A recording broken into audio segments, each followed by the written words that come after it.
Hello दोस्तों, नई fashion design में आपका बहुत बहुत स्वागत करते हैं। और आज की वीडियो में हम सीखेंगे नाइट ड्रेस के पजामे की कटिंग एंड स्टिचिंग। अगर आपने हमारे इस नाइट ड्रेस के कुर्ते की कटिंग नहीं देखी है तो उसे भी आप जरूर देखें, जिसकी लिंक हम वीडियो के नीचे लिखे डिस्क्रिप्शन में दे देंगे। तो चलिए वीडियो स्टार्ट करते हैं। दोस्तों, हमने नाइट ड्रेस के पजामे के लिए जो कपड़ा लिया है वो लिया है 2 मीटर का। तो इसे हमने इस तरीके से खोल कर डबल लेयर में बिछा लेना है। तो सबसे पहले हमने ऊपर में एक सीधा मार्क लगाना है। अब यहाँ पर हमने इलास्टिक के लिए 2.5 इंची का मार्क लगाना है। अब इसी मार्क से हमने लंबाई का मार्क लगाना है। लंबाई हमारी है 36 इंची। 36 इंची में मार्क लगाना है और 1 इंची हम मोहरी की मार्जिन देंगे। अब मार्क लगाएंगे आसन का। तो दोस्तों, आसन का मार्क हमें किस तरीके से लगाना है इसे भी आप समझें। जितना आपका हिप का साइज रहता है इसका आपको 4 पार्ट लेना है और उसमें 2.5 से 3 इंची लूजिंग ऐड कर देनी है। तो हमारा हिप का साइज है 36 इंची, इसका 4 पार्ट हमारा 9 इंची होगा और इसमें हमने 2.5 इंची लूजिंग ऐड करेंगे। तो ये हमारा हो जाएगा 11.5 इंची। तो 11.5 इंची में हम आसन का मार्क लगाएंगे। अब मार्क लगाएंगे घुटने का। तो घुटने का मार्क दोस्तों किस तरीके से लगाना रहता है, जितना आपकी लंबाई रहती है उसका आपको आधा लेना है और 1 इंची नीचे कर घुटने का मार्क लगाना है। तो दोस्तों, ये हमारा घुटने का मार्क लग गया है। अब सभी मार्क को हम सीधा करेंगे। अब मार्क लगाएंगे दोस्तों हम थाई का। तो यहाँ से हमने 1/2 इंची छोड़ कर एक मार्क लगाना है और उसके बाद में यहाँ पर भी हमने हिप का 4 पार्ट लेना है। तो हिप हमारी है 36 इंची, इसका 4 पार्ट 9 इंची आएगा। 9 इंची में मार्क लगाना है और 3 इंची हमने यहाँ पर लूजिंग ऐड करनी है। और उसके बाद में इसी मार्क से हमने 1.5 इंची पीछे की तरफ आना है और एक मार्क और लगाना है। तो ये हमारे आसन का मार्क होगा। अब इस मार्क को हम ऊपर की तरफ स्केल से मिला देंगे इस तरीके से और यहाँ पर गुलाई दे देंगे। अब हमने थाई के मार्क को मिडिल करना है। तो इंची टेप को हमने इस तरीके से रखना है और मिडिल का मार्क लगाना है। अब इस मिडिल वाले मार्क को हमने किनारे तक का नापना है। तो ये हमारा 6.25 इंची आ रहा है। अब हम मोहरी के पास में जाएंगे और 6.25 इंची यहाँ पर भी मार्क लगाएंगे। अब हम आपको बता देते हैं कि मोहरी हमारी है 14 इंची। तो इसका हम 4 पार्ट लेंगे। तो इस मार्क से हमने 3.5 इंची में एक मार्क लगाना है और फिर इस मार्क से हमने 3.5 इंची एक मार्क और लगाना है। तो ये हमारा मार्क लग गया है। अब सभी मार्क को हमने मिला देना है। तो उसके लिए हमने ये सेब पट्टी लेनी है। सेब पट्टी को इस तरीके से बैठाना है और थाई के और मोहरे के मार्क को मिला देना है। तो इस तरफ हमने मिला दिया है। अब हम साइड में भी सेब पट्टी को इसी तरीके से बैठाएंगे और ऊपर तक का हम इसे मिला देंगे। तो दोस्तों, ये हमारे सामने पल्ले का मार्क लग गया है। अब हम इसकी कटिंग करेंगे।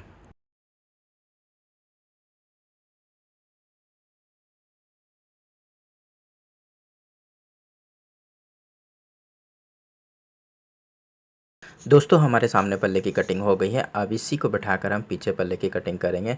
तो दोस्तों, हमारे पास में जो ये कपड़ा बचा है जहाँ पर हमने मोहरी निकाली है, तो बस इसी के पास में ही हमने सामने पल्ले की मोहरी को बैठाना है और पीछे पल्ले की कटिंग करनी है।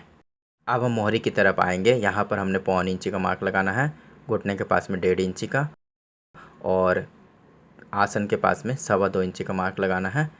अब तीनों मार्क को हमने सेब पट्टी से इस तरीके से मिला देना है। अब हमने सामने पल्ले से यहाँ पर पीछे पल्ले को 1.5 इंची चौड़ाई में बड़ा काटना रहता है। तो 1.5 इंची हमने इसे बढ़ा कर मार्क लगाएंगे और इसे भी हमने स्केल से मिलाकर यहाँ पर गुलाई दे देंगे। अब हमने यहाँ पर 1.25 इंची का एक मार्क और लगाना है सामने पल्ले से और इसे भी हमने साइड से मिला देना है। तो दोस्तों, ये हमारे पीछे पल्ले का मार्क लग गया है। अब हम इसकी कटिंग कर लेंगे। तो इस तरीके से हमने कटिंग करनी है।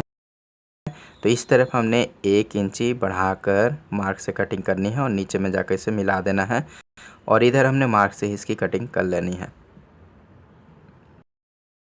तो दोस्तों, ये हमारा पजामे की कटिंग हो गई है।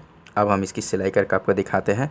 तो सबसे पहले हमने आसन को जोड़ना है। तो पहले हमने सामने पल्ले के आसन को इस तरीके से लेना है और इसमें सिलाई देनी है। फिर हम पीछे पल्ले के आसन को लेंगे और यहाँ पर सिलाई देंगे। तो देखिए दोस्तों, हमने दोनों आसन की सिलाई इस तरीके से कर ली है। अब हमने दोनों पल्ले को, सामने पल्ले को और पीछे पल्ले को इस तरीके से खोलकर बिछाना है और साइड की सिलाई करनी है।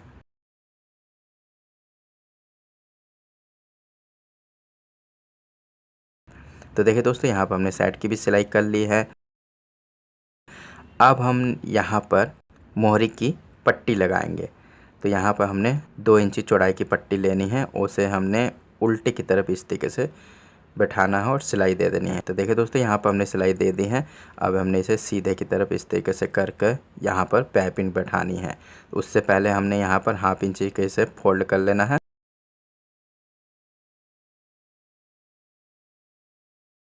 और फिर पाइपिंग को लेना है और इसके अंदर में बैठा कर सिलाई दे देनी है। तो देखिए दोस्तों यहाँ पर हमने सिलाई भी कर ली है। अब इसी तरीके से हमने दूसरी तरफ भी सिलाई कर ली है। अब दोनों गेदरी के पल्ले को हमने इस तरीके से मिलाना है मोहरी के पास में और यहाँ पर हमने आसन को मिलाते हुए सिलाई दे देनी है। तो दोस्तों यहाँ पर हमने गेदरी की भी सिलाई दे दी है। अब हम इसमें इलास्टिक लगाएंगे। जितनी आपकी कमर रहती है उससे आपको 3 इंच लंबाई में इलास्टिक को कम काटना है और इसे इस तरीके से फोल्ड करके सिलाई दे देनी है। अब हमने जो इलास्टिक का मार्क लगाया है बस वहीं के पास में हमने इलास्टिक को इस तरीके से बैठाना है और इसे इस तरीके से फोल्ड करके सिलाई दे देनी है। तो चलिए हम मशीन में आपको दिखाते हैं दोस्तों किस तरीके से सिलाई देनी है। तो देखिए दोस्तों हम मशीन में आ गए हैं और इसे हमने इस तरीके से फोल्ड करके सिलाई देते जानी है। ध्यान देना दोस्तों इलास्टिक के ऊपर हमारी सिलाई नहीं चढ़नी चाहिए। तो यहाँ पर हमने सिलाई दे दी है। अब इसे हमने इस तरीके से खींच कर एक बार सभी तरफ कपड़े को मिला देना है और इसमें एक सिलाई और देनी है। दोस्तों यहाँ पर हमारा पैजामा बनकर तैयार हो गया है और ये पैजामे की कटिंग और स्टिचिंग कैसी लगी ये हमें कमेंट बॉक्स में ज़रूर बताएं।